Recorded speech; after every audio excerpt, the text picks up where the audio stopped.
Yo, what's good, everyone? Got Lollypop in the building today. What's up? What's good? I would say in the Yo, building yo. like we're sat with each other, but really everyone's remote. Yeah. No, it's good I'd like to to do finally be in here. in-person one at some point, though. Yeah, definitely. Yeah, Sick.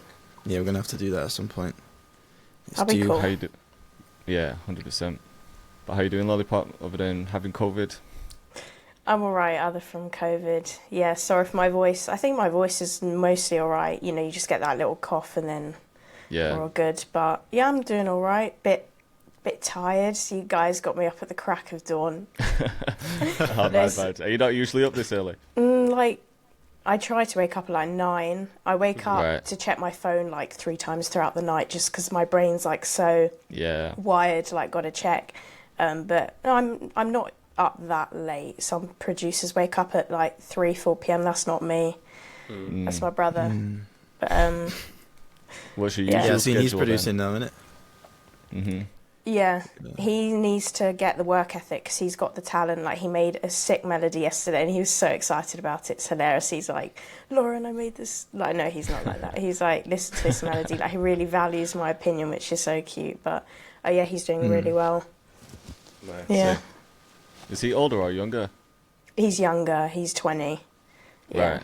But he Okay. acts like a child. He looks older than me. Right. But to be fair, you look super young though for your age. Yeah, I was Like, gonna I'm say. sure no one yeah. thinks that you're your age. Yeah, no, not at all. Everyone thought growing up, me and him were twins. Like when he got to like older, they were like, "Oh, are you the twins?" Or they say, "Oh, is that your older brother?" Mm. Yeah, I just got this. Imagine I look like this when I'm like 50. That's a good 40. thing. Yeah, you'll like that. Because when you're young, you always want to look a bit older, but then as soon as you get to a certain age, it's like, nah, you want to look younger now. So Yeah. it's a blessing. Yeah, I guess, but it's not fun when you're with your friends and then no one gets ID'd but you, and like, Yeah, that's love. yeah, it's like I'm Yeah. their little cousin. I don't know. Do you two Would still you- get ID'd? Oh, Sometimes. Yeah, Yeah. sometimes. But like, it's always at the worst time. I just went for just like a little casual catch up with a friend, ordered a beer, and I got ID'd, and I didn't have it with me, so I was like, "I'll have a Coke, please." Oh, that's embarrassing. Yeah, but nah, not too much though. How about you, Ocean? Nah, I always get ID'd. Only if you go when I go to like if I'm going to a club, then they'll still ask for the ID. But aside from that, nah, I never get ID'd. I don't look young. I definitely cannot pass as under 21. Not under 21, but like none of you look old. Like I don't know what old is, but I don't know, like 25 plus is old. I don't know. Oh my God, Jesus, ancient then. 25 plus is old. Fucking I feel hell. like when I always view 25 as like, you know, the X Factor, they had the different categories, and it'd be Oh, like the yeah. over 25s Oh, would be yeah. Oh like my the old God. ones, and that's me Yeah. next year, which is terrifying. You know what's crazy though? When you're young, you think that, oh yeah, 25's old, 26 is old, but then you cross it, you start hitting like 28, 29, and you're like, shit, Yeah. I'm still super young. Yeah, you Yeah. do realise that you are like super, super young still. Yeah, even 40 probably is young. Well, I don't know. pushing it a bit there. No, but you But have I a lot swear, of life. They left. definitely feel Yeah. like they're young. And you know what? Yeah. Every decade, they always say, oh yeah, I'm young, until they hit 60 and they're like, no, I'm old now. Yeah, Oh for god, sure. I don't want to live to 60, to be honest. 60. 60 is still kind of young. That's not, 60's alright. 30 years away, 35 years away, innit? Ugh. I think things like mid 70s, 80s is just when your whole body just Oh, starts no. shutting down. You're like, yeah, just kill me now. I'm good. Yeah. This But is taking hopefully a by turn. then, by the time we hit 80, yeah, they've brought out some sort of technology where 80 Yeah, is the for new sure. 20 or something like that. Everyone's going to have like Neuralink in them, spotting all diseases early. I think we'll be alright. Are we Yeah, all we're going to be good. making beats at 80, do you think? Of course, of Don't know course. about that. Of course. I think I need machines like will I need a probably be monitor making the it. size of like a wall so I can see everything. But yeah, still going strong. I want to be making beats at that age. Imagine our Yeah. knowledge at that age, the type of beats. That's we'll the be good thing making. about producing, isn't it? Like, there's no time limit. Like, if you're a rapper at 80, unless you like Pete and Baz, then it's kind of tricky. But maybe because it hasn't happened yet, it could be sick. Like imagine Jay-Z at 80 just spitting some bars. Yeah. That could actually be a vibe. Like now he's just got old man wisdom and he's just dropping game. And still That's true, selling that's shots true. and stuff like that. It could be sick. I mean, Eminem's on his way. Like he's still releasing regularly, and he's like in his late 40s, 50s. So he's like, he could be the one to be like the first to be like dropping an album at like 70. Who knows? Crazy. Yeah. I was gonna ask, do you prefer people calling you Lauren or Lollipop? Because I always say Lolly, but I've never actually asked. People, I guess it's natural just to say like whatever your producer name is. So I prefer Lauren, but people call me Lolly. Like my mum, that's where the name came from. You know, my mum calls me Lolly, and then it's funny when other people call me that. But it's fine. Like I just accept it now. It's not my favourite, but I'm not gonna start changing my name. And it's just like chill, like normal for people to say. Just say Lolly. So I'm fine with it. Yeah. But yeah. Yeah. Nice. But yeah, what Jay, you been I up think to your recently camera's anyway? gone, by the What's way. new with you? Yeah, I'm trying to fix it like as we're talking. Oh, So okay, I'm not cool. ignoring Oh, everyone. fair. I'm just. Uh, But yeah, feel free to carry on. I'm still listening. I'm just trying to figure out what's going on. Right, Would cool. you say L or B? Yeah, I was just saying, what's going on with you anyway? What's new? I feel like I say this every month, but I actually don't know what I've been doing. Like August was actually a really good month financially, and that's actually really nice that like the whole part of being a producer is kind of, you have that freedom. You don't need to have like a crazy, like your output doesn't determine your salary, if that makes sense. Obviously in a normal job you kind of work for your money, but it's nice that it's like more, what's the word, passive. So yeah, I don't know, I haven't been making as many beats as I usually do. You know, I'm just, when I was posting a type beat on my YouTube, that would be like just my day, like wake up, make a beat. That would be, you know, what else would I do other from make a beat first thing? But I don't know, it's like, don't know if it's when I started the content that it's a bit different. It's not like I'm recording all the time, but I don't know, there's just more things now to think about. And you have kind of sometimes that freedom to not do as much, and then you think, oh God, like I've got so much to do. So I either make like five, 6 beats in one day or nothing for like 2 weeks. But I don't know why if I don't feel productive, it's like when I'm not making beats, like it feels wrong. It's not nice to not have the urge anymore to just make a beat like all the time.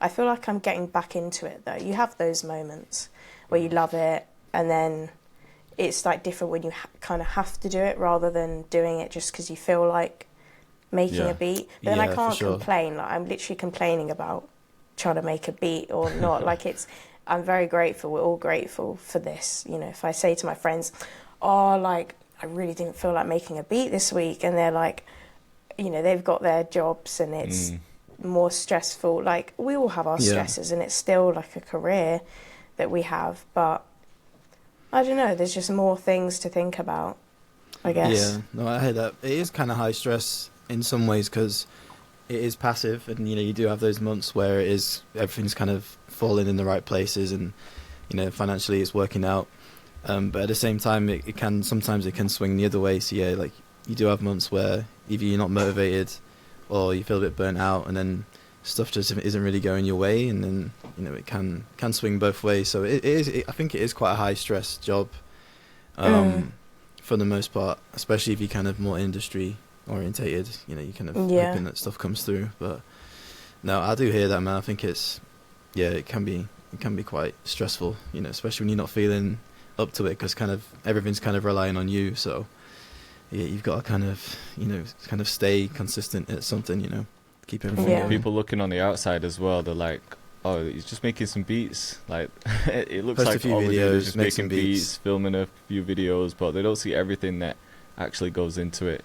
Like the whole filming is long, then editing, making the music, sending beats out to people, sending loops out to people, like marketing, doing the website. Like there's a lot involved that people don't think about. Yeah, like we've got to wear so many hats as producers. Like as sort of like online producers, like what we're doing anyway. Maybe it's different for independent. Sorry, not independent. Like industry producers. But even like you said, LB, they've got their own stresses of, right, is this artist going to turn up? Like, am I going to be in this session like all night? I'm going to make 10 beats and they're not going to like any of them. We're going to work on this whole project, and are any of the songs even going to drop? And then when am I going to get paid? It's like, there's crazy stresses that people have to think about. But then I guess you could say it with like any job, couldn't you? Like, people looking at us thinking, well, at least you don't have to go to an office. And then people in the office, you could be like, well, there's other people that have to have 2 jobs to feed the family. It's like, you could keep going down the line, couldn't you? Like, who's got more stresses? On and on, for sure. But it's like, you just got to pick your own hard, haven't you? Like, you just got to pick, okay, what do I want to have as like the hard part of my life? It's like, either grind it out for a few years, you know, build up my own thing, or spend, you know, 20, 30 plus years working in sort of like the same job that's stable, but you got to kind of accept that that's going to be the way it is. You know, as soon as you stop working, the money stops, you know, from your employer. So just got to pick. Some people are built for that as well, aren't they? Like, some people would rather just have that security of, I'm just going to show up to work, get paid, they sort out my pension, they do everything, I'll just go to work and go home and then leave work at work.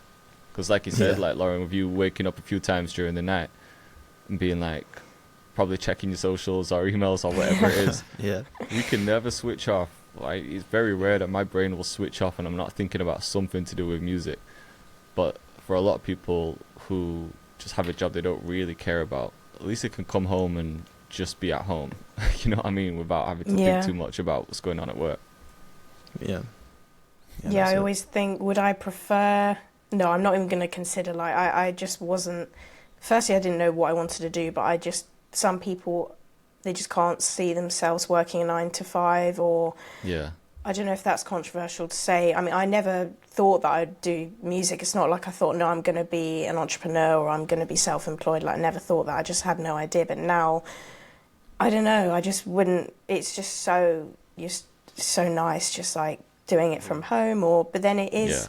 It's such a weird thing. You could work and work and work and work and then not get paid at all. Like, what job do you work and then not even have money guaranteed? So it's like, it kind of cancels each other out. It's very strange when you explain to people, like, even when you say, oh, like, this person used my beat, and they're like, oh, like, how much did they pay, or have they paid you yet? And it just doesn't, you're like, it just, because you say, like, you could get a placement with, I don't know, Drake, and they're like, oh, like, when is he paying you? And it's just like, it's not like that. And even, you could book out a whole session and then, you know, get engineer, and then the artist never turns up and all that. So it's it's such a weird, like, nothing's confirmed, or like in this industry.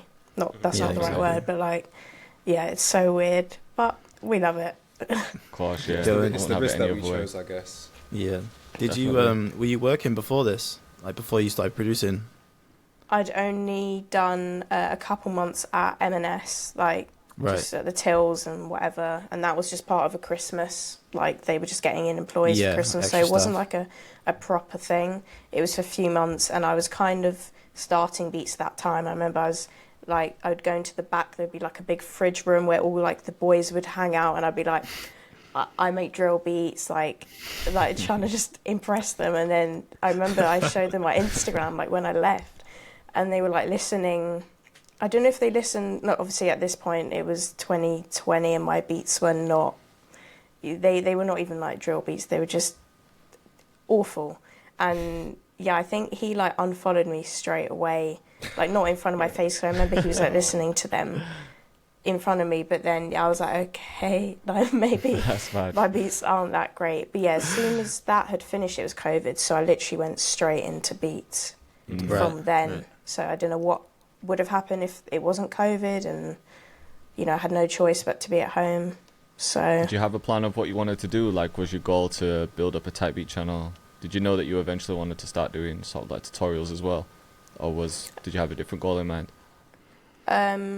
I was like, just focused on the type beat channel, or just like getting my beats to a point where I thought they were decent enough to start just getting artists on them. So that was from April 2020, I started posting on my type beat channel, and then I was doing like every other day, all different kind of type beats. I didn't really know. I was just kind of figuring it out and like getting into the rhythm, because it would take me like per beat, like maybe 4 or 5 hours to do the beat, post it,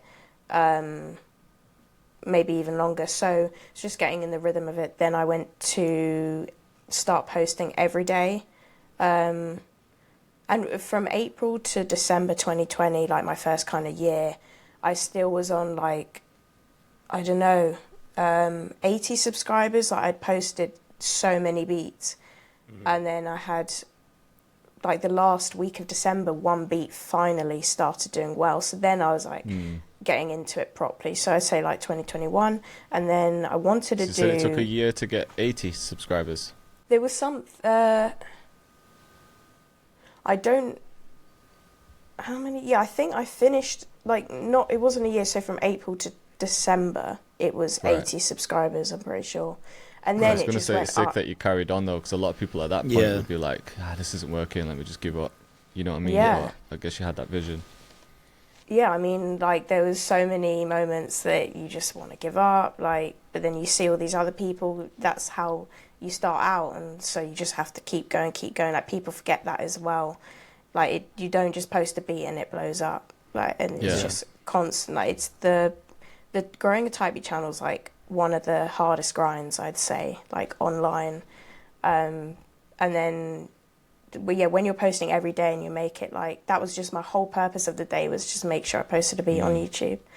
But then eventually, because at that point I hadn't shown myself, like, I was very just Lollypop Beatz, that was it. Like, so I eventually, when I started getting, like, more confident with my beats, I was like, okay, maybe I want to do content. But I never thought about doing tutorials. I wanted to just do advice videos. I didn't really want to do making a beat, but then it kind of just happened that way. And I slowly got into it, like filtering out the beats. I was going to create a new channel, but I just thought, let me try it on my main channel. I'm really glad I did. And yeah, so when did I start? Like 2023, I started the content properly. Right. Yeah. Okay. And So when did before you start working with... Go on, sorry, Jay. Go on. I was just going to ask if, before you started doing like sort of like advice videos and tutorials, did you already have some success with like getting placements with artists? And was the Type Beat channel at a good level by then? Like, how many subscribers were you at that point? I think I was at 15 or 16k subscribers from the Type Beat channel, which is, on one hand, like, it's good, but then for the amount of beats that I'd posted, like 1,000 and something to get that, it took obviously a long time. But I still, it was doing well though. Like, I'd say living off that. Obviously, I still live at home, but like, I was really happy with how I was doing, like the sales. So it just depends. Like, your subscribers doesn't really determine like how many people could have way more subscribers and get less sales, whatever. But like quite a few placements came from people finding me through my beats, and like I just, because it was a niche, like the Chicago type beats, I found it way easier to kind of get recognition for that, like rather than just doing any type of beat. It was like way easier because it was more focused, and then people would be like, oh, like I love your Chicago beats, or everyone in Chicago, like I hear your tag everywhere, or so I found it quite good that it happened that way. And yeah, like I think the only like bigger placements was YBN and Amir from finding me on YouTube, and then a couple others, but I think they're all unreleased. But yeah, it was really, it did me, like, it changed my life doing that kind of beats and that Type Beat channel. Like, that's the best thing I've done. Were you doing them from the start as well? So was it always Chicago Type Beats and like just a couple different artists? A couple months in, I started to do the Chicago, so I was doing anything before that, seeing what worked. And a Chief Keef beat, I'd only just started listening to Chief Keef in 2020, which is weird because like I was so late. But it was my favourite beat that I'd made, so, and people liked it, so I thought, let me do more. Then it just got higher, like going from like 30 to 50 views per beat to like my first 200. I was like, oh my God, 200 views, like, this is great. And then it literally just went up like that. If you see on my YouTube like stats, it just boom. Yeah, so I'd got, in the last week of 2020, when my beat started to do like good, I'd got more views in like 2 weeks than I'd had in like 7-8 months or something. Yeah, it's crazy. Wow, that's crazy. And when did you start doing your TikTok stuff? 2022. So I can't believe, yeah, it's literally been it's been 2 years, but it took off pretty soon. But I'd say like the last year has been like crazy. Yeah. I mean, it was crazy before. But now it's like going even more crazy right now. Yeah, even the last few months has been even better than ever. Yeah, your TikTok videos go crazy, don't they? Yeah. I can't believe it sometimes. Like, it's not even... Like, I was actually just looking at... I scrolled to, like, my very first TikToks and just seeing, and I don't know, when you get, like, a certain amount of consistent views, obviously everyone always wants more, and it's got to the point, this sounds so weird, but if my video doesn't hit, like, 100k views, I'm like, oh, it's trash. Mm-hmm. Like, Yeah, it's... I hear that. You reach a baseline. Yeah. But it's so weird, like, when I see these numbers, because it's literally just a number, like, you don't actually process it. I'm sure you guys have that as well. The same with subscribers, but the TikTok is so different to, like, YouTube. I'd feel it way more because it's way more rewarding, obviously, the subscribers and the views on YouTube, but still the TikTok is just like, how many people are there in this world? Like, just looking, like, every time I used to refresh, like, the followers list, it was just like, it's nuts. And obviously I don't do it just like, oh my god, followers, but yeah, it's you can't even like imagine it. Do you see a difference with your TikTok audience and your YouTube audience? Yeah, TikTok is mainly not producers, and it's like, it's actually pretty like, it's not 50-50. I think it's like maybe 60% men and 40% women, which is like YouTube is like 99.9% men. Yeah. So it's way different. TikTok is just anyone. And like, I was even at a train station last week, and the guy working at the tube station was like, excuse me, are you that producer? It's like people recognise you who don't even do music at all, which is crazy. So yeah, TikTok is completely different, and TikTok just filled with like the weirdest comments and people, and then the YouTube TikTok comments is obviously. Full of weirdos, man. Like the comments on TikTok are so strange compared to the comments anywhere else. Like obviously all platforms have their fair share of bad comments, but I feel like TikTok is just, for whatever reason, just the worst. Maybe it is because, like you said, it's not just producers; it's just like anyone just stumbling across it. Yeah. But yeah, I'm like different on every platform. TikTok, I would never post most of my videos, say, on Instagram. I try to, like, you know, TikTok, you have to kind of think about the like going viral, like marketing, which I hate, but you just got to play the game. So I like act different on there, like as if I'm a bit, I don't know, like the Lollypop persona is the most on TikTok. And then YouTube, I'm myself, and then Instagram, I try to be a bit more just serious, because that's where people are going to find you and networking and stuff. So that makes sense. What's I was going to ask what you platform? think is.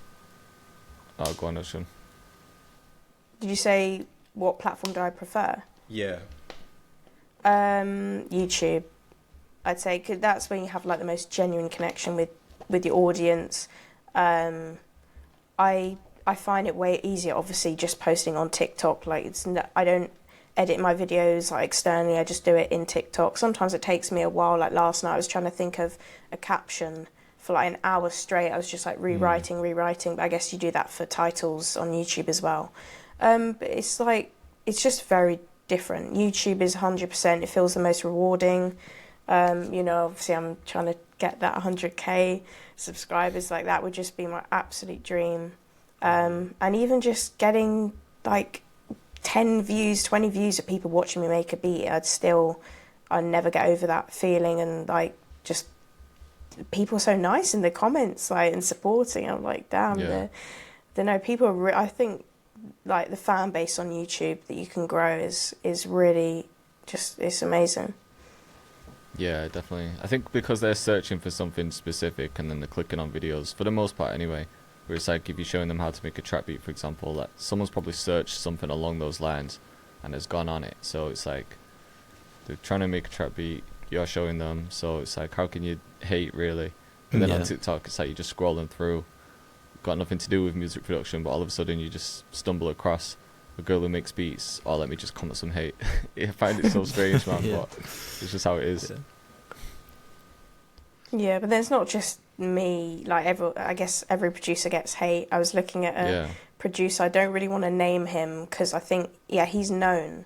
But I was looking at his TikTok yesterday. It just came up on my For You page, and he makes like really, I don't know if he's doing it on purpose, but like really goofy beats. But he's being serious. Like it's like happy beats, and just the comments are crazy, like negative. But I think he's being serious because that's like the kind of style he does, I'm pretty sure, but it's kind of working to get him views, but like is it doing anything for him, like where people are like, oh, can I have this beat? I don't know, people saying it's like a like an advert type beat, or like, you know, like a goofy kind of background YouTube vlog kind of beat. I don't know, so there's always horrible comments on anyone, I guess. Yeah, definitely. What do you think it is about your TikTok videos that bang? Like, I know you said you maybe act a little bit different on TikTok compared to Instagram, but is there any techniques you use, like when you're filming? Like, what's your thought process? I guess it like my whole thing is just coming up with a caption that is like just gonna, obviously the caption is what people read first. They either see something that will make them want to watch the video, or they read something. So I just play into this girl makes beats. I try not to say, some people, I've seen some female producers that every video is like, Paul, if you're a female producer, like I try not to do that, but it's like, I'll be like, oh, this rapper dissed me in his song, or this rapper stole my beat, this, it's always, the focus is like on me rather than the beat itself, but then the whole point is about the beat, do you know what I mean? That doesn't make any sense. Like, it's just very heavily, it's not like listen to my beat, or like link in my bio if you want beats. It's more just show what, like, people will want that. Wait, I can hear myself echoing. Yeah, there's some kind of echo thing, so my brain's died. like... I'll put these on. Yeah, it's kind of like... I was like really trying to talk. It's hard, isn't it? Like, you just hear like a slight delay, you just got to like start falling over your own words. Yeah. Yeah, I guess it's kind of like... I'm very slow anyway, like... Yeah, I was going to say, I guess it's kind of like reverse marketing. You're not directly like saying, this is the beat, you listen to this beat. It's more so like, maybe I'll create some drama around the beat, or like someone stole the beat, you know, like some kind of scenario that is centered around the beat, but it's not directly saying like, check out my beats. Yeah, I think that works. Like when Ocean, you were doing a video trying to like promote your song or like the remix, and I was saying like it is that kind of reverse marketing, like anti-promo. No one, if you don't know someone and you just come across them on TikTok saying like, new song out now, like go stream my song, you're not, unless you hear it and you actually like it, which in most cases like it can be fire, but people just don't care. You just got to do it in an interesting way and just fit the TikTok kind of game, where it's either like I don't take myself seriously at all, which a lot of producers just wouldn't make the kind of content that I do. So it's easy for me to say like, do this, do that, when that's not their like brand. And like, I don't think any of you would do any of what I would do. Like, because you want people to take you seriously. So, but it's like, if the music is good, people will be like, okay, well, damn. I guess those are most of my comments, which is a bit backhanded. But yeah, you just gotta, the TikTok algorithm will allow you to just, if you like play it well, you can just go crazy, like reach anyone. Yeah. Have you seen a lot of opportunities come from TikTok? I mean, when people reach out, they don't really say, they either say I've seen you on TikTok, or I think just mostly in terms of placements or like big artists reaching out, it would most likely be from seeing me on TikTok. So in that sense, and like a lot of people say like, where can I buy beats, whatever, but a lot of them just say that and they don't even follow through. So I don't even check my DMs as well on TikTok, because a lot of them are either just crazy or they're saying like, where can I get beats, and then I don't know, nothing really comes of it. But yeah, TikTok definitely will just get you out there like into the mainstream rather than I guess like awareness. Yeah, which is what you like. I guess people want that, but then are you doing videos like I don't convert well the traffic from TikTok to YouTube, which I think is really difficult anyway. So unless there's like people that want to watch me make the full beat, they'll go onto my YouTube because I'll put a snippet on the TikTok and then, but yeah, it's just a completely different audience. Like it's kind of good that on one hand it's awareness from people who don't even make music, but then also you kind of want a more like producer artist based like audience, which you get on, I don't know, it helps overall definitely for all of that. Yeah. I feel like TikTok's, it seems like it's good for exposure, isn't it? But like I said, it's kind of hard to send someone somewhere directly from TikTok, whereas in like a YouTube video you're a bit more invested in the video and you can have the links in the description that people click on. I found that with my stuff anyway, like it's harder to get people to click on something from like short form content because you've only got like so much time to actually get them to do something. But if you're just using it for more like exposure, then that probably makes way more sense, doesn't it? Because you don't have to think about telling people to click on something or some sort of call to action. It's just interesting or entertaining video. It's good exposure. Yeah, but it's annoying if you only make like producer content. Like I don't know, like Jay, it's like the content that you do, I don't know, like just people mostly probably be like, what's he talking about? Like not, I'm saying like just in general, I'm just saying from what I've seen you post, it's like very producer heavy, which is absolutely fine because I've seen also videos like just tips on FL that will like, that could bang, you know, it you just have to reach the right audience, even with hashtags and all that. It doesn't mean you're just going to get the right audience. So it depends who's viewing it, and you just have to get lucky with that one video. Yeah, definitely. Yeah, you just got to try be a bit more mainstream. I don't know. No, you're right, I think. I guess it's like the target market with producers is maybe like this much, but then if you go broad, it could be this much. Yeah. Yo, Jake, do you mind just checking if my upload is paused? Because I had to dip out because the camera cut out. Okay. I think it's uploading. I think there's a delay. I've paused it now. Okay, thanks. I was going to ask as well, Lauren. I'll pause mine. You just done a US trip. You went, I think, LA, Atlanta. Yeah. How was that? Tell us about that trip. It was the best. It was so good. I was so worried because, like, obviously, it's just a big deal, and I've just always been a very shy, nervous person. I've got more confident through, you know, doing beats and stuff, but it really was like a bold move for me. But it was just honestly the best trip ever, and I feel like I've just fit in there more, like just with the beats, especially in Atlanta. I'm not used to being in sessions. Like I'm just not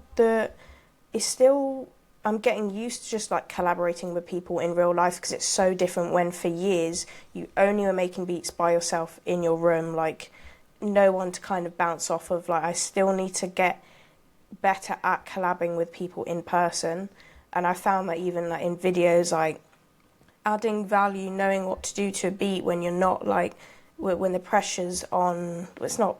I don't know. I'm better now, but anyway, back to the trip. Yeah, it's just like the kind of beats that I was just in my element. Yeah, and I guess it makes more sense for you because Yeah. your style of beat very much hits the US audience. Like more US rappers, I guess, would jump on it than UK ones. Yeah. And just producers wise, I didn't even link with that many artists. I did link with one that I'd been working with just online for a couple of years, which was like one of my highlights. And just meeting producers that I've always wanted to meet. And like everything just went to plan. Like it was a very smooth trip. It was 3 weeks, so it's like something's bound to kind of not. I think only one time something didn't end up working out. I was meant to actually link up with DY Crazy. I don't know if you guys know him, and obviously he's like, you know, probably the biggest producer that I would have linked with, and that didn't end up happening. Kind of self-explanatory, like things just, I don't know, they're busy and whatever. But other from that, and I met my managers for the first time because they're obviously based in America and they flew out there. So it was just like mixed emotions. Like, how am I going to feel with them? Like living in an Airbnb with a bunch of boys, like how's that going to work? But like LA it was such a nice Airbnb. It was so civilized. Like I was in bed maybe latest like 2 a.m. Woke up, like it was completely chill. And then boom, Atlanta just hit me hard. Like it was the complete opposite. Because I was also, there were like a bunch of new guys. Like it was always like different people moving in and out. A lot of them are under the same management as me. So the guys that were in Atlanta, we'd arrived at like 10 p.m. In Atlanta. And obviously we were on West Coast timing to now East Coast. So we were tired anyway. And I was ready to go to bed. Like we just kind of got in from a flight. No sleep. Like there was just no one knew what sleep was. Like they whip out like 5 different giant keyboards, MPCs, and like this Airbnb was all on one floor, and my bedroom was right outside, literally outside where this table was. Where but you couldn't really get far enough away anyway. So I'm like, okay, guess I'm staying up then. And then like I'd never done that before, like going to sleep at like 7:30 in the morning. Yeah. Whoa. Like. Damn. Especially when you're tired anyway, and I was ill, of course. I'm always ill when I don't want to be. So it was just, Atlanta was absolutely just no sleep. I wake up at 8 in the morning to them blasting beats outside my room. It was this one guy who's such an idiot. I love him, but he's such an idiot. But yeah, it was just, that's what I was expecting anyway. So I was like, I kind of hate it, but I love it because this is just like what a producer trip is kind of meant to be. Yeah, for sure. But yeah, I really want to go back. Hopefully I can go to Miami in December, and maybe Chicago. I always say that, obviously I really want to go to Chicago whilst I'm in America. It just makes sense to kind of get the different states done at the same time. But I recommend anyone to go. Like it was so good. I haven't done the American trip yet. Yeah, we need to do one at some point. We haven't done an LA trip. Probably Ocean's done one, but I haven't been to Atlanta, LA, Chicago. Like I haven't been to the US just to do like a producer trip yet, but it's on the list for sure. Yeah, even New York. I think New York would be good for me, maybe. Oh yeah, New York for the trophies and stuff. That'd be perfect. Yeah. We asked Cosfinger the other week, but I wonder what you think as well. We were asking him because he went out to the US as well. We asked him how he thought the sessions with artists there were different to sessions with artists here. How do you think they are? Like the whole, just like the mood, the environment, like everything. How do you find working with artists in America compared to over here? Or even just producers? Yeah, they're just so much more energetic and like, I don't really know how, I mean, not everyone's like crazy energetic, but I don't know, it's just a different, before I'd gone to America, I think I'd only been with like 2 artists in the UK, and it was just very chilled. Like we play the beat, and then they kind of record, and it's just, there weren't many people in the room, but I don't know, it's just it's more of like a party atmosphere, like in America. I don't know if that's because it was like a trip, and some other people that I met were also on a trip, like they don't live there, but I don't know.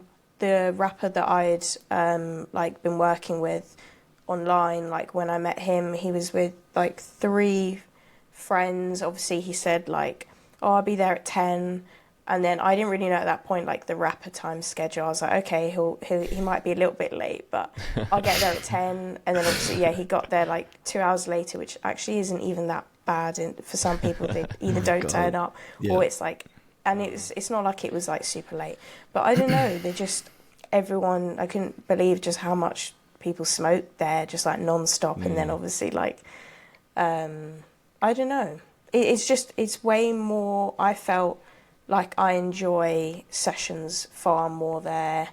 There's just more people there.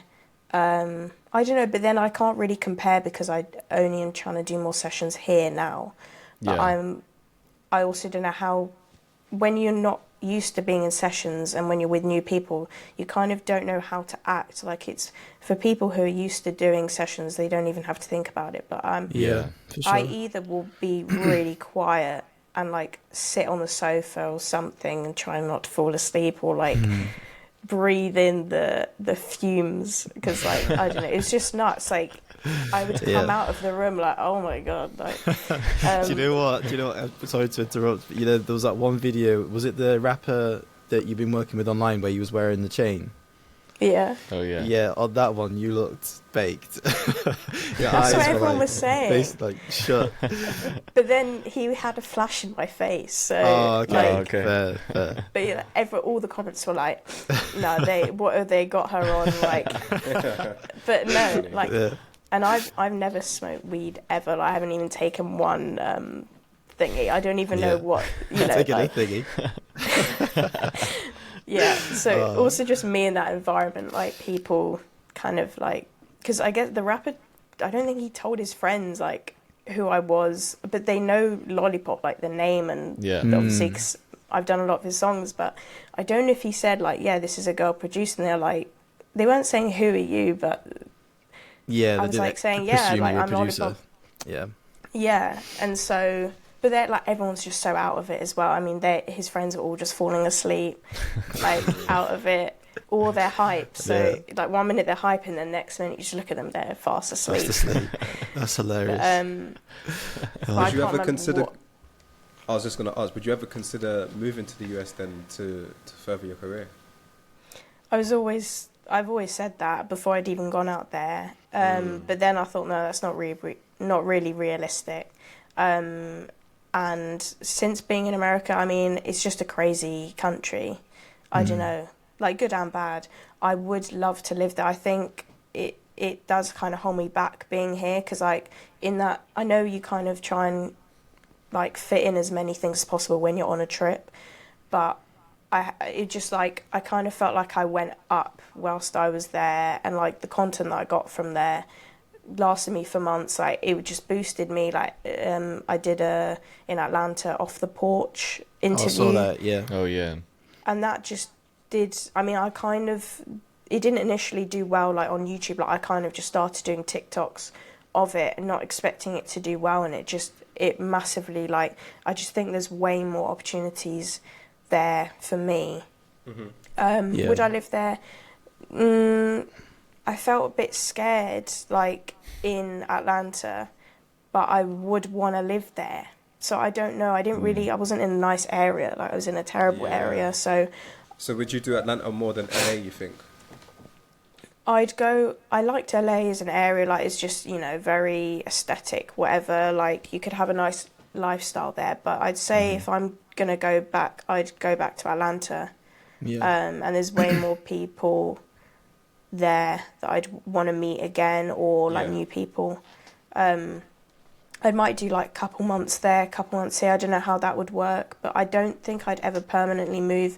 But then I don't know, I don't really think being here gives me any, like, it doesn't benefit me other from just my family's here and I'm used to the UK. Yeah. Yeah,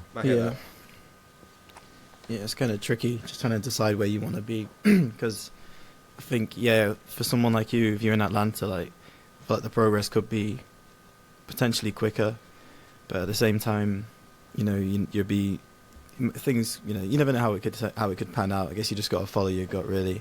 You've got your family here. I definitely hear you with the safety stuff, with the way they just carry guns, like it's. Yeah, it is wild. We're just not used to that, are we? I know. No, I didn't actually see any gun. Like, really? I thought I might see one on the table or something, but I didn't visually see anything. But like just the areas like around my Airbnb, driving, like for 20 minutes you could drive in any direction. It was just like, where am I? It was just like, and it's not just me saying that, like, ooh, like genuinely everything was just abandoned, like smashed up. People just on the side of the road, like just chilling in like grass, like just on chairs, like and then there's like petrol stations everywhere, like next to each other, and they're like, people say don't go into that one's dangerous, and there's just people like, I didn't feel safe. At least I was always with people, but it's a different world over there, isn't it? Literally. I was in Chicago for a few days, like nothing to do with like music or anything. And even like my Uber driver was carrying a gun. I'm like, where the fuck do you go where your Uber driver needs a gun? It's crazy. It's just normal, I guess. Everyone just has one. Even families. Like last time I was in Atlanta, I was rolling with my cousin pretty much everywhere. He's the same age as me, but back then he was probably like 21, 22. And he would just casually just have guns on him, just have it on his lap as he's driving. I probably shouldn't be saying this. But he just rolls with his gun. And then I remember it was like July the 4th, and he took me to his friend's barbecue. And we're just chilling. And then all of them just got up, and the fireworks going off, and it all just like bang, bang, bang, guns in the air, shots, bullets and everything. I'm just like, bro, what the hell is going on right now? This is crazy. Yeah, the culture there is mad. Yeah. It's insane. Yeah, sometimes I don't know what, like, I don't want to speak too much on if I say what I see. I mean, I didn't see anything that crazy, but, you know, like in the studio session, if people are like, oh, how was it? And I just start, I don't know, like, I'm kind of careful on what I say. But yeah, there was, I guess this isn't bad at all. Like one of the other rappers that I'd been working with as well, like I was kind of asking him about guns or like, I don't know, just as you do, because everyone thinks here that we just like all have knives and like like the knife crime is terrible. I'm like, it's the same. I could say to you guys, like, all you guys just shoot each other. But he said he was, you know, it's just normal to have a gun in your pocket or whatever. Or I think he was saying he had it and like got it out and accidentally shot himself in the foot, and it like the bullet went through his foot and then out the other side or something like that. But his foot's fine. But I didn't even stuff like that. He was just so chill about it. He was like, oh yeah, just accidentally shot myself in the foot. I guess it's so normal to them because they've grown up with it. Yeah. Their idea is like, well, it's to protect yourself. Like if he's carrying, I need to carry. So they can't understand why we don't. They're like, well, how do you protect yourself? But honestly, no one can pull out your bread knife. I can't lie. America is so big. If anything goes down, the police could be ages away before they get to you. Imagine if you're living in, I don't know, Georgia, but you're not living in Atlanta. You're living in one of the suburbs. You're just in the middle of nowhere. Yeah. I kind of hear it. But yeah, it is still like I don't know. Yeah. Everyone's got guns, and as UK people, we're not going to have guns. And even if we did have guns, we probably don't know how to shoot them like they do. It's just, I don't know. Yeah, for sure. You do feel a bit like you're lacking a little bit. Yeah, Lauren, I was going to ask, so obviously with you making beats that are like very suited to like the American rapper, Atlanta style, Chicago style, do you feel more American making beats when you're in the UK, and then when you went to America, did it make you feel a lot more British after seeing how people live out there? Yeah, definitely. And just even like I just get out my like when I was in the studio over there, and I just plug in, you know, we have to have our UK adapters into the plug and plug it in the wall there. Just everything that they were like, oh my god, what the hell is that? Like like looking at the plug, and then just my accent like all the time wherever I went. And because some people didn't know me, and then I'd start speaking, they're like, where are you from? Or like it's just all, but yeah, I felt so British, and just seeing, it's just a completely different life out there. But I although I'm not like them, I felt like I just would prefer it. I don't know. Even though I don't feel safe. You feel more at home in a way, musically. For sure, yeah. Yeah. I felt like you could use it to your advantage, you know, being the British girl that makes the best beats in America. It's like, you know, like... Yeah. It's great, you know. I was going to ask her, actually, like, how have you... What do you think are, like, the positives versus the challenges of being a female producer? It all comes down to, it's just you're a producer. Like that's the music obviously needs to speak for itself. Before I was showing myself, I was like, I need to have like decent beats, where otherwise you just get clowned even more. Because I've seen like there's a couple female producers I'm seeing more of, but they just, if I don't know, it's like you get the usual comments that, oh, like get back in the kitchen or stick to doing the cooking or cleaning or whatever, and then you get comments regardless. But I'd say like just positives in terms of like just people, it's just easier on social media.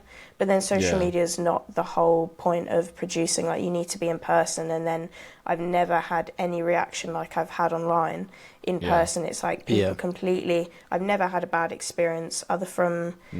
It's not even bad. I just like, you know, just get looks. But I like that. I don't know. I find it funny.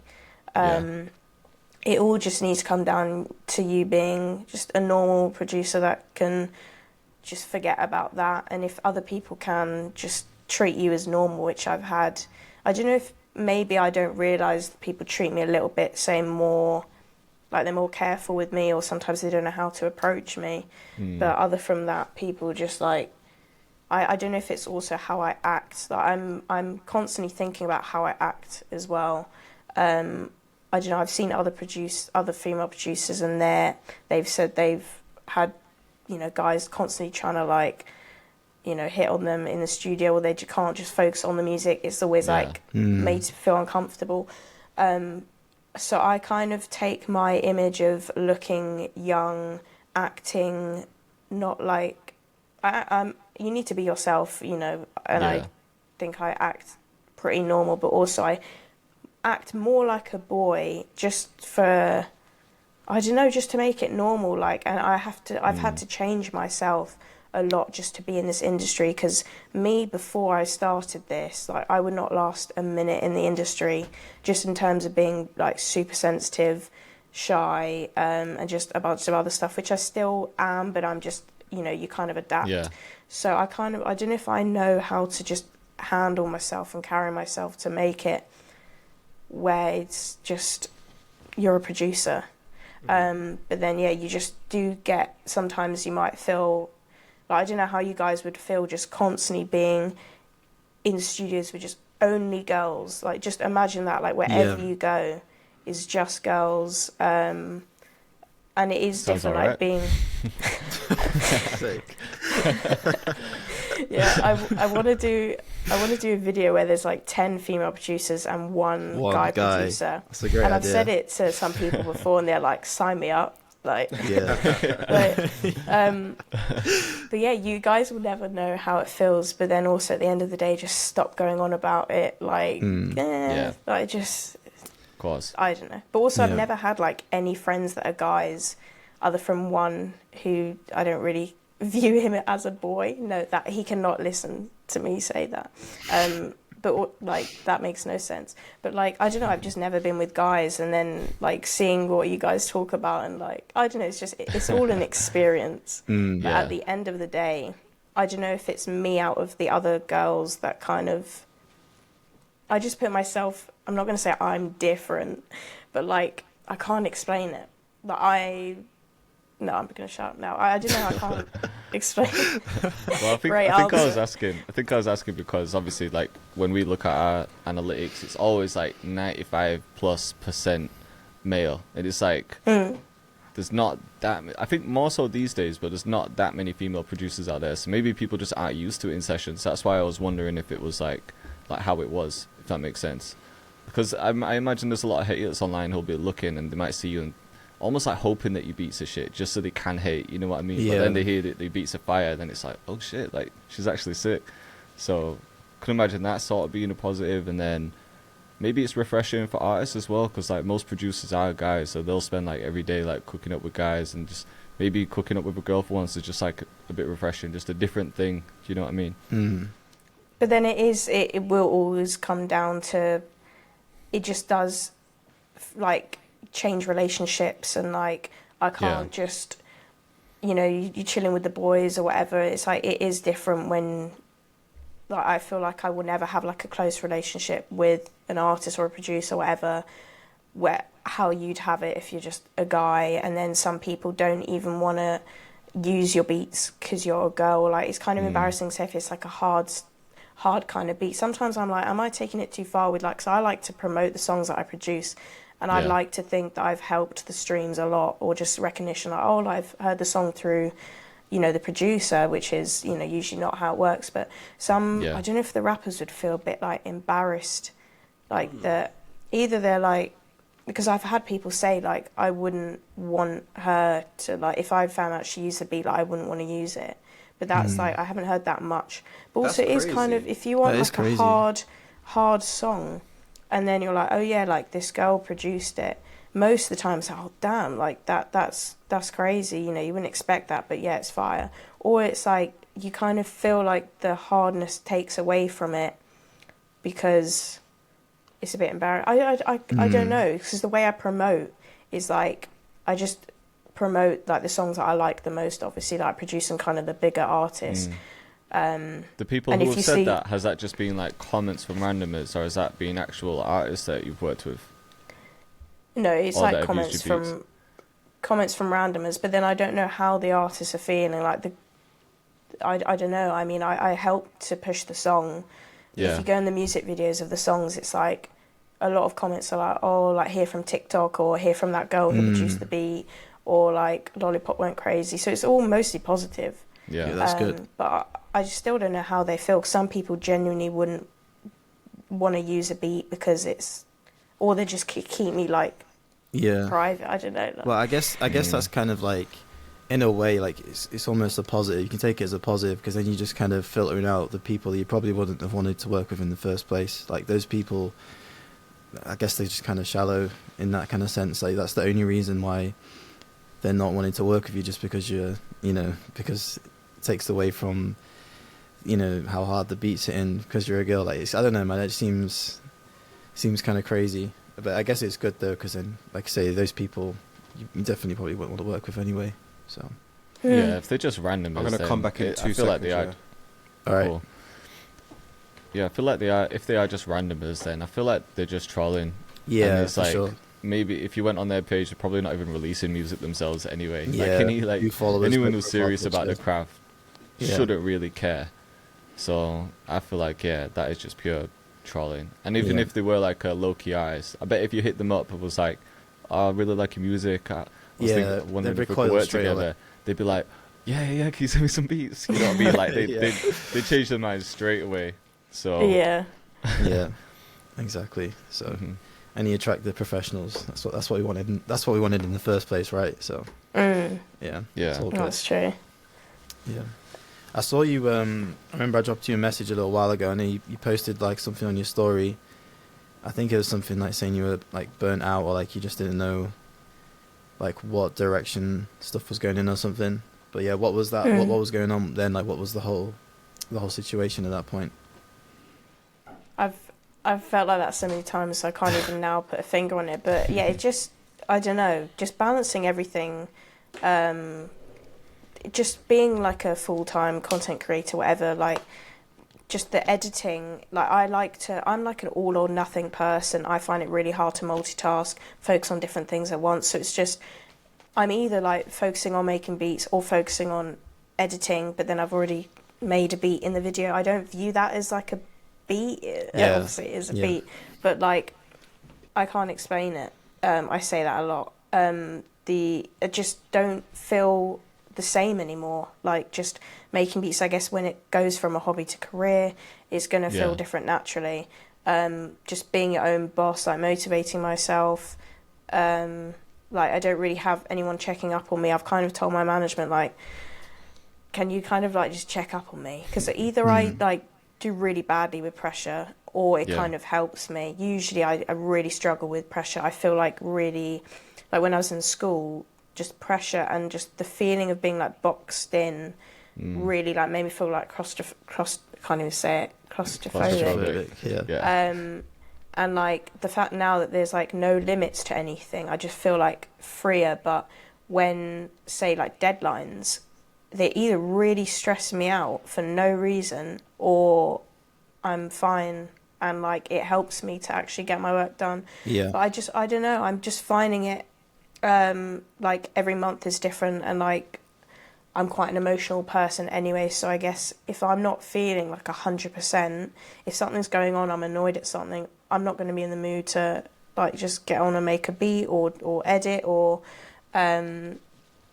it's a bit of a silly excuse, but I feel like I need to change something, like get out the house more, even though I do prefer being at home, like just cooking up in here rather than a studio. I do need to still just get my confidence up. Like even recording videos, I'm really just going the opposite way now in confidence, and just putting everything off. Like I will start filming videos. Fun fact, I film a lot of my videos at like 1 a.m, like really? Just because I would put it off the whole day, and then I feel like, oh, like I need to do this, so I'll film after, and then I just like I tell my parents every day like I need to get this video done tonight, and they just know I'm not going to film. Like I just put it off and off. I remember even like Jack asked me to do, you know, like the little video challenges for his channel. Sometimes I'd like had to put it off. I'm like, I don't know, like you don't see before you turn the camera on, you don't see all that. Like I'm finding it like I started again, like just the pressure, the mindset. Going to America did help me, but like with confidence. But now, because I took such a long break after America because I had so much content, I've kind of got out of the routine. Yeah. But like I've told myself I need to film later on because it's for like I do a lot of branded like content promo at the moment also, which I feel like I don't want to be like a sellout. I find it really unnatural to be like link in the description. Like I know that's not how you need to say it. Yeah. And you guys say it. I don't know how you guys feel when you say it, but like again, when I'm editing, like I will say it 20 million times, like link in the description, link in the description, like constantly, and I'm just overthinking. Like my brain, even when I'm with people in sessions, I still can't fully relax. I'm way more confident than I am now. Even when I remember like meeting Ocean for the first time, that video, or like 2023, like I feel like I'm way more confident now. But that video went crazy, didn't it? Did that? Yeah, such a million views? It's over a mil. Last time I checked, it was on 1.3 million. I think it's on 1.4. That's insane. That is insane. I was not expecting that. Honestly, I thought it was going to do well because I thought like you had something interesting to bring, but I was not expecting to go viral. I know, and that you can never like that. That just shows like the producer, the female producer thing. But then it might not have done well. Like not every channel, like people commenting like they're all getting her on their videos, like they're just like, oh yeah, I saw that. You know, they see one video does well and then whatever, and like no, I'm not even going to say what I was just going to say. I've seen some crazy comments, but I can't remember what I was saying. Like I was really nervous for that video. Well, one, like meeting all of you guys when I've watched you for so long, like as a smaller producer, or like when you don't have much confidence as well, like it's you just don't, people don't think about that. Even in that video, it probably comes across like, you know, I'm nervous, and then people commenting like crazy stuff about, most of the comments are like, well, the beats are so generic. Like, have you seen the comments in that video? Like, I'll never look at the comments of that video because I just know what YouTube comments are like sometimes, and I'd rather just not. Yeah. But, you know, I also think just, like, with all of you guys in all our videos, like, I keep saying, oh, like, I don't know, I'm not doing much to be, like, I just find it really difficult, even more just being on camera. But the whole point in this, I don't actually know why I've gone on this tangent, but obviously me and Jay met up, like, the most recently, and how I felt, like, before that session and just sessions in general now, I have, like, way less anxiety now. I used to be just, you couldn't even imagine, like, how, it's more the build-up that's, like, the worst for me. And then when I'm there, I'm like, it's absolutely fun. I'm not thinking about, it's just, like, I'm on the train, like, I'm honestly, like, so, like, I just can't sit still. I'm that nervous. And then instantly, like, it's fine. Yeah. And I'm like, why was I even stressing? Yeah. But I used to, just get so anxious that people don't even see all of the behind the scenes, and like how you can come across as this like type of person online, and then just in person I hope I'm the same, but it's just like sometimes I feel like I'm like underwhelming in person, because you can have like a lot of hype online, and then just in person, like I don't really know how to act sometimes. It's not really with you guys, but it's like in other sessions with artists. Sorry, that was I'm also really bad at concisely speaking. I have to literally say every thought that's in my mind. That's what podcasts are for. It's exactly content, isn't it? So you can rap. That's it. Yeah. Yeah. But I don't think you're any different though. Your growth, and you're getting less anxious now and stuff like that. I guess that's the beauty of the journey as you get more experienced in this. Yeah, 100%. It's definitely and I was more gonna say, apparent. I think you're like a good example of like someone who kind of maintains authenticity throughout. Because I don't think like meeting you were like much different to what I've seen in videos. It was just like the same person. Do you know what I mean? Whereas like some people, like if you saw like Mr. Beast on a video and then you met him in person, you might be like, oh, this guy seems a bit different, because in his videos he's so like, we're trapped and we've got to escape in 10 minutes. You know what I mean? Imagine if that's what he was actually like in real life. Like, you're Lauren. Yeah.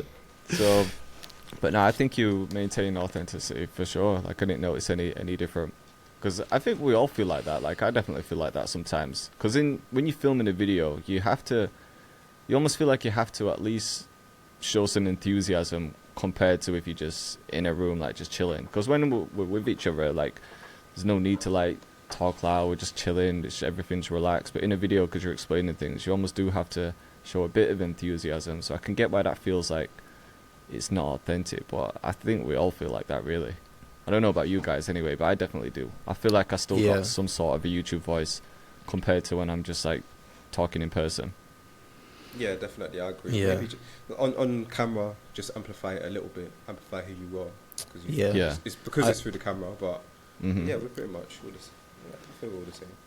I think like if you're scripting videos as well, like if you actually, like if you need to like write out certain parts of the video and you have to actually read it, it's almost like you're acting, because you're almost like you're telling yourself what to say instead of just doing it naturally and just kind of like vlogging it.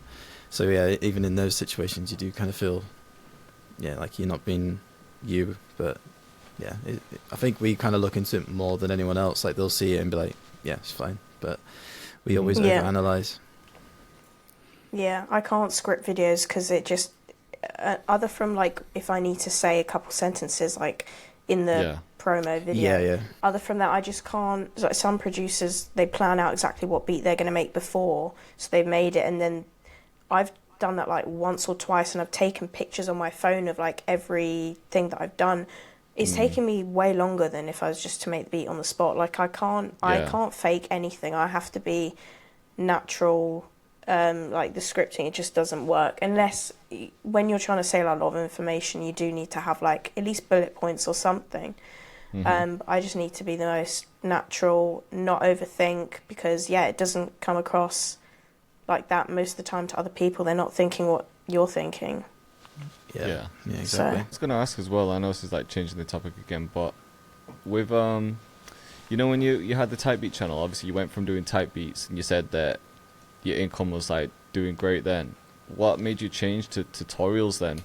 Or not even tutorials, just like helpful videos, or you changed direction a bit, didn't you? And then I'm guessing you still don't upload like daily type beats, for example. But what made you change? I was just getting too tired out with the type beats. I'd posted 1,000 or something. I had another channel as well. I was posting, trying to post like every day on 2 channels. It was doing really well. The sales do kind of drop, and that wasn't what was demotivating me. But just after a certain amount of time of making 1,000 and something Chief Keef type beats, I didn't want to make another Chief Keef type beat. Even say the word Chief Keef, I couldn't listen to Chief Keef anymore. Honestly, it was like my brain was just Chief Keef. My whole even just my laptop was just filled with all the thumbnail pictures. I was like, I just need to get away from it. Like it's too much. Of Chief Keef. Every time you close your eyes, you just see them. Chief Keef. Yeah. But he messaged you though, didn't he? Which is sick. Yeah. But then I messed that up, kind of. Why? Yeah. I'm really bad at explaining the situation. Bottom line is, like, the pressure got to me. I was valuing posting beats. I didn't want to send him the beats that I was posting on YouTube, but that's all I was doing at that time, posting 1 beat on YouTube a day for YouTube. I was like, but I need to post it on YouTube. I don't want to make another beat for like 5 hours, and I just also could not quite believe it. Like, I know you shouldn't fangirl, and I've learned from then to never fangirl. Like, I've never replied to another message like I did. I mean, I was just like, yo, thank you, this is crazy. Like, obviously, like that feeling, that was probably the highlight of my, like, that feeling, especially because I like woke up to it, and I just couldn't. Sometimes I've woken up, dreamt of like rappers like DMing me, and then it's not true. But it was just, it was like I don't know. I can't be bothered to explain, like, but he basically, when he hit me up again, he was like, you're sending, you're giving my beats to the world, but not me. And then he sent me a cow emoji. And then I was like, what does that mean? And he was like, you're backwards, lady. And I was like, oh, but I didn't know. Oh shit. But then also his manager, like, there was some other involvement, like, in a good way. So then I was like, okay, maybe I haven't messed up the relationship and whatever. But also, he just never drops music. I know he dropped, like, last year, or earlier this year.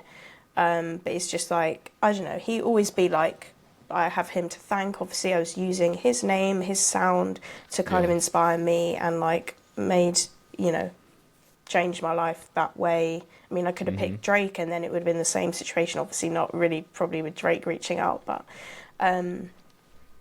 yeah, so I just was sick of the, again, really long tangent. So I couldn't just feel like I couldn't progress anymore with the beats. And I knew I wanted to kind of just stop, but I didn't want to just stop because I was like so adamant on posting every day, not missing a day, that I was like really upset. I was like, how am I not, this is just so weird if I'm not going to be posting anymore.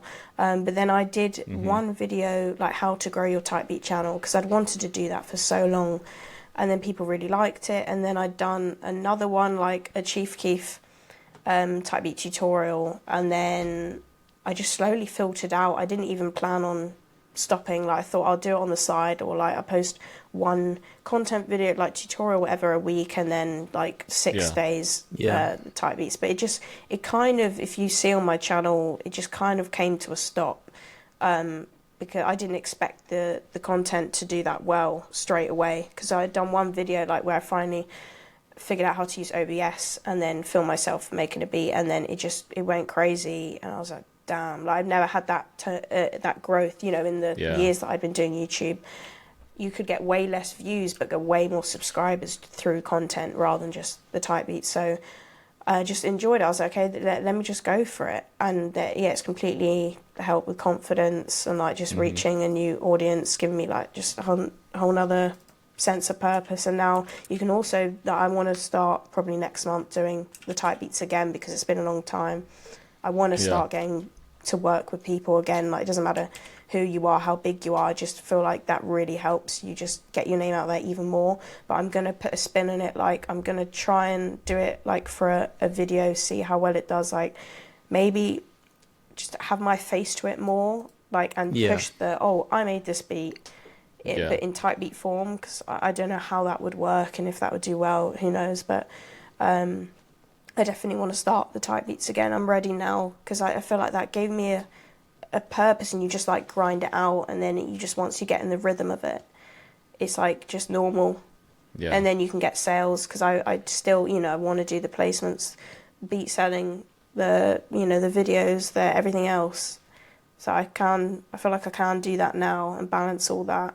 I mean, we'll see how it goes. But, you know, I'm like all or nothing.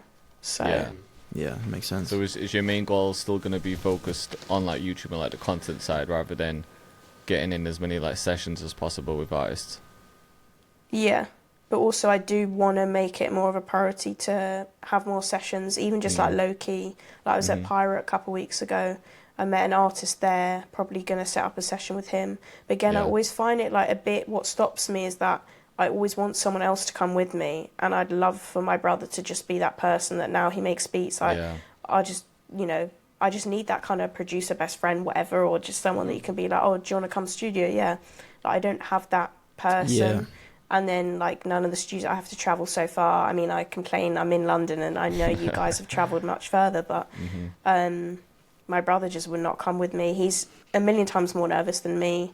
So I need to just go to sessions, and it's always fine when I'm there and just like see the process of like making a song, because I'm still like, I just make beats, you know. I have never really made a song, work with an artist like hands on, like properly, so I feel like that would massively help as well. It's way more satisfying, because it's almost like the traditional, almost like the thing we assume we'd be doing in the beginning, and obviously things change, and obviously the content side of it can take over. But I think everyone's always got that itch to just actually work one-to-one, or, you know, with a group of people in sessions, just doing it the old school way. But yeah, no, I think you're right. I think it'll definitely help, just getting in a bunch of sessions. Definitely over time, you sort of just build that confidence. I know for me in Ocean last year, start of the year was like first time for me working with like proper artists that, you know, like it's been arranged through a manager and everything.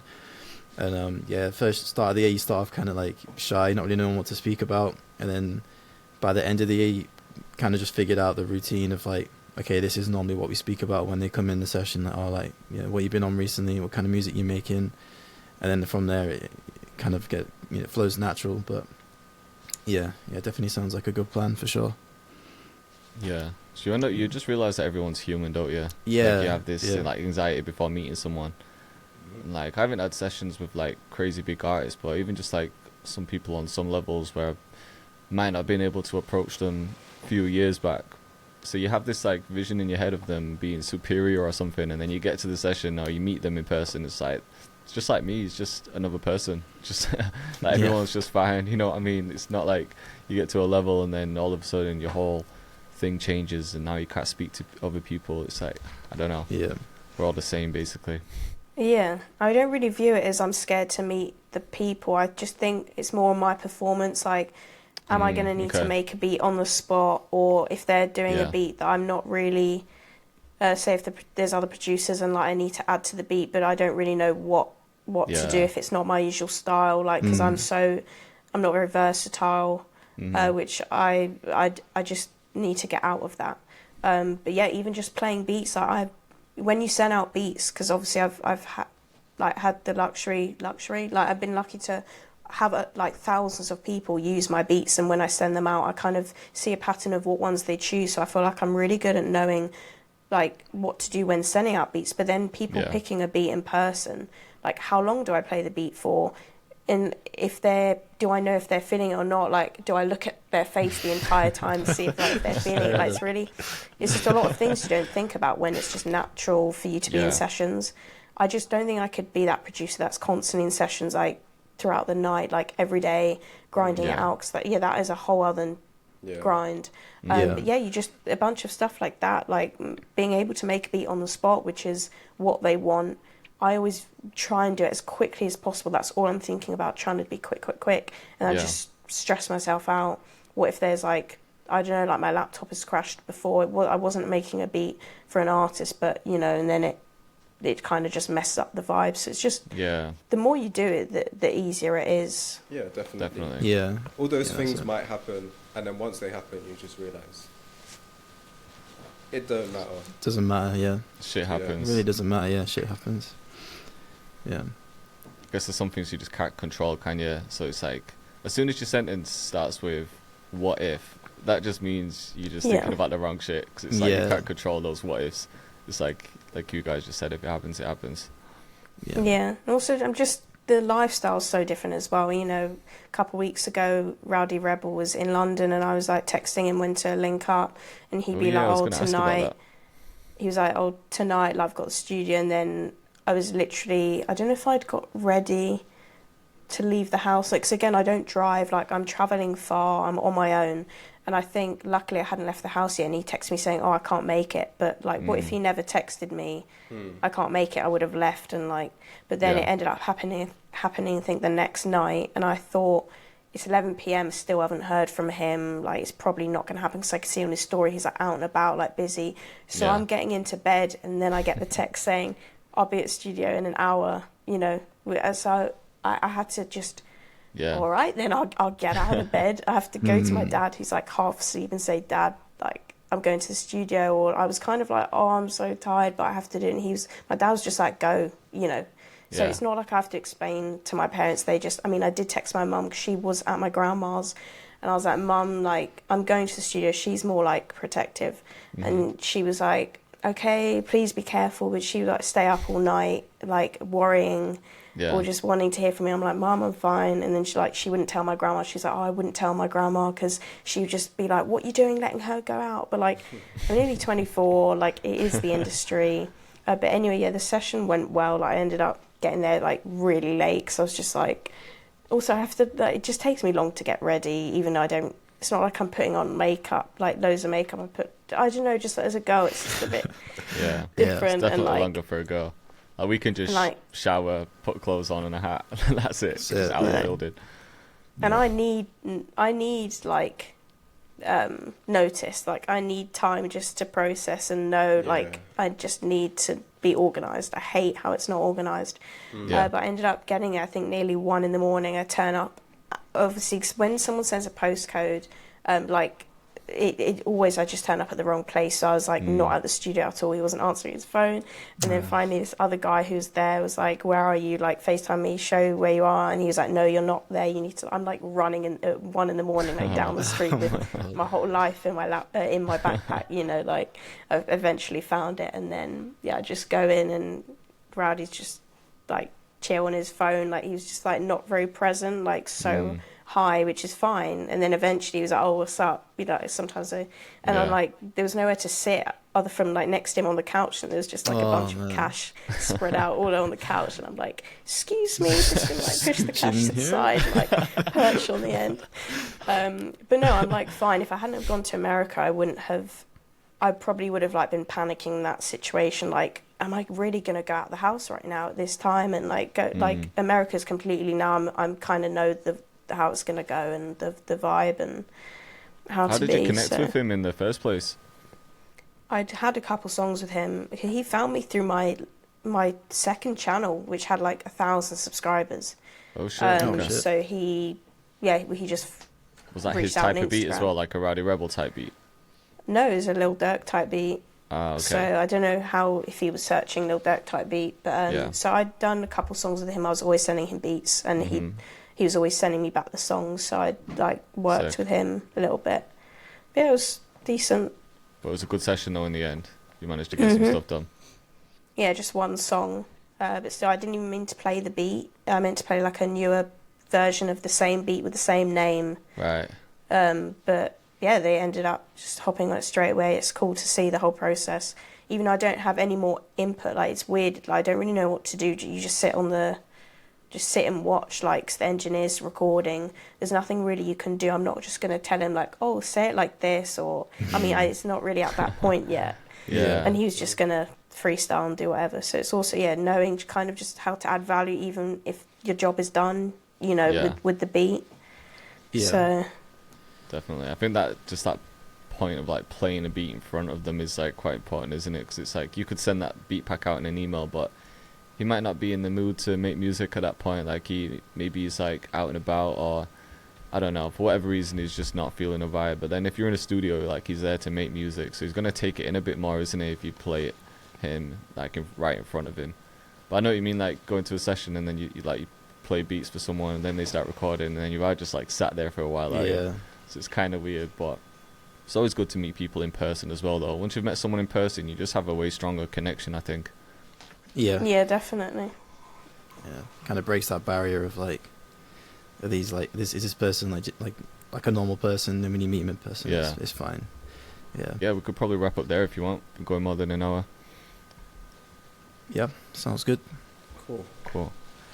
Appreciate you, Lollypop. That was a sick one. I think everyone will like this. Of course. Yeah. So thank you. Yeah, appreciate it. Yeah. I've been watching, keeping up with the other ones, so it's cool always to see myself on it now. Yeah. Well, hope everyone enjoyed it and appreciate you all for watching.